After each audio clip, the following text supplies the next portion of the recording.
Grazie, buongiorno a tutte e a tutti e grazie in particolare a Ines Testoni per questa occasione e per questo nuovo momento di condivisione. Ecco. Un'opera filosofica valida e seria potrebbe essere composta interamente da barzellette. Questa frase di Wittgenstein si può trovare in esergo in diversi testi, per esempio in un testo del filosofo sloveno Zizek, e può portare subito a chiederci: che relazione può avere un importante filosofo con la barzelletta? Può essere oggetto di studio del pensiero filosofico? Estremizzando la barzelletta in quanto tale, possiamo considerarla una categoria filosofica? La frase di Wittgenstein la troviamo anche, curiosamente, interrogativamente, nel libro degli animali a malapena immaginabili di Caspar Anderson, un naturalista, documentarista e divulgatore scientifico che ha costruito un'antologia bestiario di animali mostruosi e pericolosi, cercando, trovando e mettendo insieme intere famiglie di esseri viventi, compreso l'Homo sapiens. Manuale che potremmo anche considerare come un libro di filosofia, un libro che può spingere a riflettere sulla diversità e sulla molteplicità, nel gioco eterno di rimandi cercati e temuti tra reale e fantastico. Poi, dal libro di Anderson, il passaggio associativo automatico è con Borges, il libro degli esseri immaginari. Cito un passaggio della voce Animali degli specchi. A quel tempo il mondo degli specchi e il mondo degli uomini non erano, come adesso, separati fra loro. Erano inoltre molto diversi, non coincidevano negli esseri, né i colori, né la forma. Entrambi i regni, speculare e umano, vivevano in pace. Si entrava e si usciva dagli specchi. Una notte la gente dello specchio invase la terra. La loro forza era grande, ma dopo sanguinose battaglie prevalsero le arti magiche dell'imperatore giallo. Questi respinse gli invasori, li imprigionò negli specchi e impose loro il compito di ripetere, come in una sorta di sogno, tutte le azioni degli uomini. Li privò della loro forza e della loro figura, e li ridusse a meri riflessi servili. Un giorno, tuttavia, si scuoteranno da questo magico letargo. Questa voce si conclude poi così. Altri ritengono che prima dell'invasione sentiremo salire dal fondo degli specchi il rumore delle armi. Qui mi viene una prima domanda. Le parole possono essere specchi? E possiamo dire che a volte in certe situazioni invadono? Deve essere un'inevitabile battaglia? Possiamo costruire alleanze? Grazie a Wittgenstein mi autorizzo con leggerezza a porre le domande che mi vengono, rassicurato da quando dice: un trattato filosofico può contenere solo domande, senza risposte. Certamente queste domande per me diventano un primo ponte verso quello che ho pensato il focus di questo intervento. Quale può essere il senso e qual è l'importanza dell'opera del professor Galimberti per il lavoro clinico e per la psicoterapia, nel rimando circolare tra la formazione alla psicoterapia e la pratica clinica? È evidente, e spero possa essere accettabile, che mi sono avvicinato a questa mattina lavorando associativamente.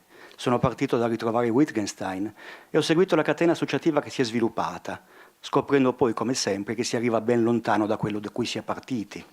O forse anche no. Sempre Wittgenstein scrive: il linguaggio è un labirinto di strade. Vieni da una parte e ti sai orientare. Giungi allo stesso punto da un'altra parte e non ti raccapezzi più. La catena associativa. È quello che c'è dietro le quinte o dietro lo specchio, per riprendere Borges. Dietro o dentro? E cosa si vive tra il dietro e il dentro, ma anche e soprattutto tra il dentro e il fuori, che è ineludibilmente la necessità vitale del nostro vivere e del nostro operare. Cito un brevissimo stralcio da una recente supervisione con un gruppo di allievi della scuola. A commenta: rispetto ai pensieri, il paziente in apertura porta il problema per cui ha chiesto la consultazione, però anche non riesce a starci dentro, sembra troppo difficile per lui. B commenta: sembra non riuscire a dire perché, è per lui tutto troppo spaventoso? Tutti nel gruppo hanno pensato a pensieri suicidari. E aggiungo io, può essere spaventoso anche per il terapeuta che forse si trova per la prima volta in una situazione del genere? C aggiunge, o perché sente il vuoto, non riesce a recuperare i pensieri? A riprende, come se mancassero le parole. Allora le parole, ma su quali parole dobbiamo confrontarci, avere che fare, dove le cerchiamo, dove e come le immaginiamo? Il libro di Anderson mostra qual è il problema o punto di partenza, come cita il filosofo Felice Cimatti, l'inimmaginabilità di questi animali, che dal loro punto di vista, ovviamente, sono gli animali che sono, perché gli animali appunto sono.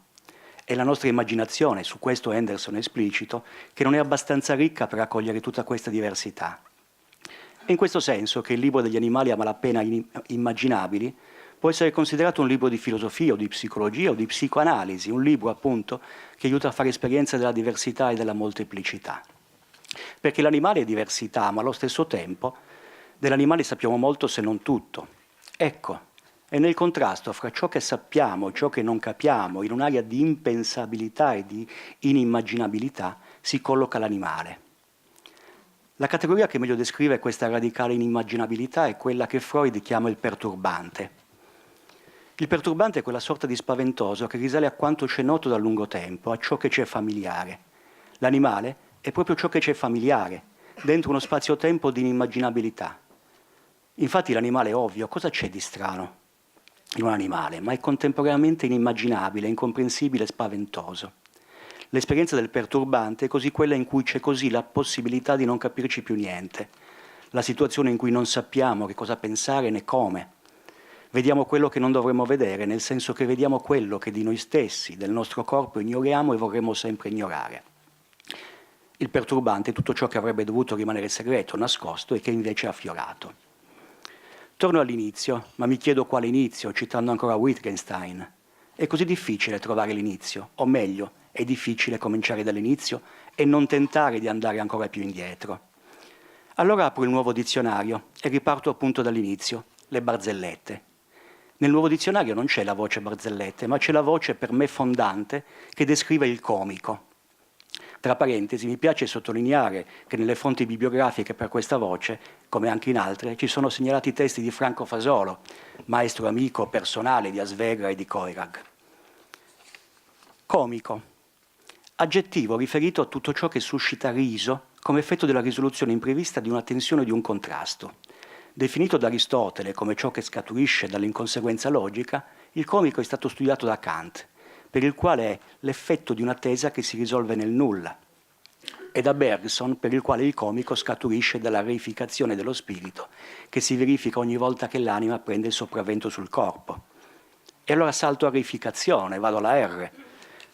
Reificazione, processo che porta a trattare concetti astratti come se fossero concreti, esperienze schizofreniche dove le parole e i pensieri assumono lo spessore e la consistenza delle cose, modificando di conseguenza il comportamento del soggetto che, come scrive Jung, resta in uno stato di dipendenza primitiva dalle sole parole, che, sostituendo le cose, assumono forme ipertrofiche, diventano stravaganti, strane, inconsuete, e la reificazione diventa così l'essenza dell'alienazione. E così via, il nuovo dizionario, a partire dal mio inizio, mi spinge nel e rinforza il mio percorso associativo, come quando in rete clicchi i vari link che si presentano ogni nuova ricerca, ogni nuovo successivo step, nel labirinto di strade di Wittgenstein. Vieni da una parte e ti sa orientare, giungi allo stesso punto da un'altra parte e non ti raccapezzi più. Forse è quello che succede ai nostri pazienti, quando le parole escono dallo specchio iniziano l'invasione, ma forse anche quando, nella formazione, sia quella di base che quella permanente, quella del diventare psicoterapeuti come quella dell'essere psicoterapeuti, perché la formazione è continua, lo è anche oggi. Forse perché in quei momenti dobbiamo confrontarci con le limitazioni che inevitabilmente si incontrano. Diventa man mano necessaria la possibilità e la capacità della trasformazione dei limiti nostri e dei nostri pazienti, in azioni che possono aiutarci a stare nel territorio dell'incontro. Limiti da non considerare come linee invalicabili di un vasto territorio dove potersi muovere, incontrare e sperimentare, e permette di trasformare il non dicibile in acquisizione di senso e di affetto, di formare il divenire dei nostri percorsi di cura, di formare e dare forma. Formare, come ci aiuta a pensare Silvia Corbella, un'altra cara amica che ho trovato anche lei con piacere nelle fonti citate dal professor Galimberti. Formare richiede la capacità di trasformare, perché mette in discussione, anche deformando a livello profondo, sia il docente sia l'allievo, il terapeuta come il paziente, mettendo in discussione l'immagine di sé come la sua forma, attraversando la navigazione in un oceano di incertezze, citando Morin, l'incontro con i limiti. Il risultato sarà comprensibile solo alla fine di un percorso, anche attivando e permettendo il passaggio dall'impotenza all'onnipotenza e alla potenza del reale.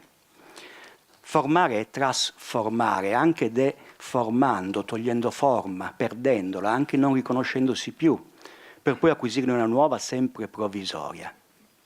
Certo, il tutto avviene attraverso l'incontro con la complessità, dove innumerevoli variabili e processi entrano in scena. Io qui salto un passaggio dove però le parole base che restano importanti sono affetto, affettività e relazione.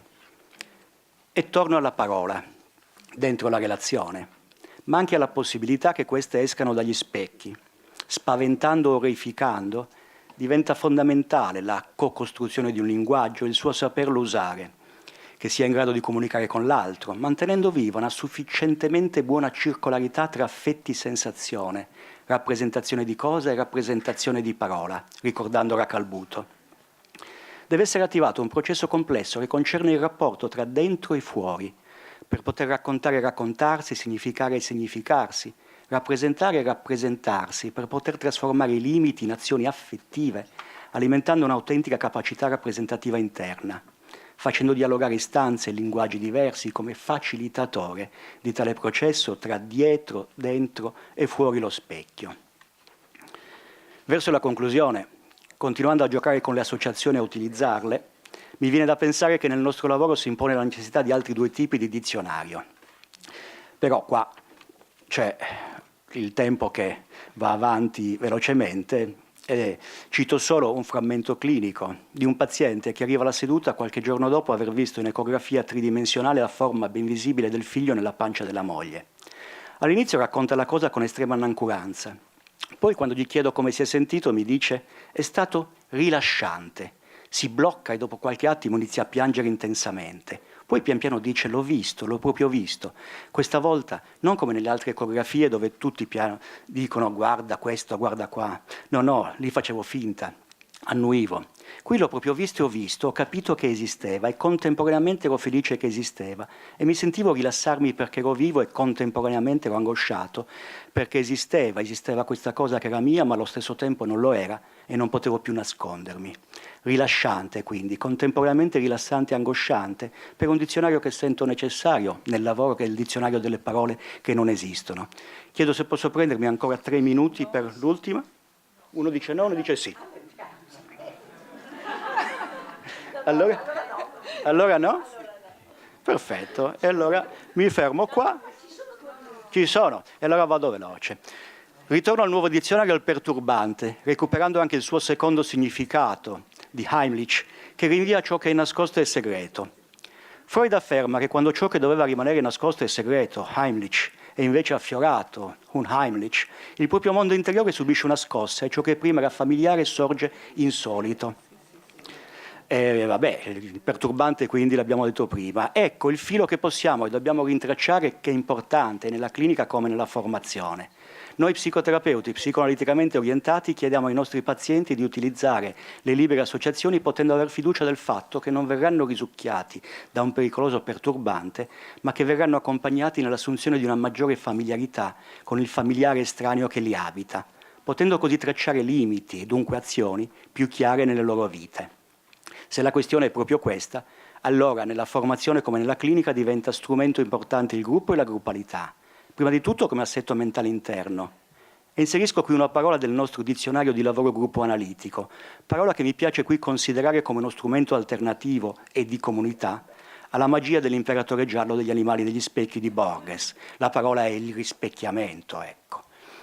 Ma non la cito, e concludo dicendo che familiarizzare con il perturbante richiama la possibilità di rendere più fluido il rapporto tra rappresentazione di parola, rappresentazione di cose, affetti e sensazione.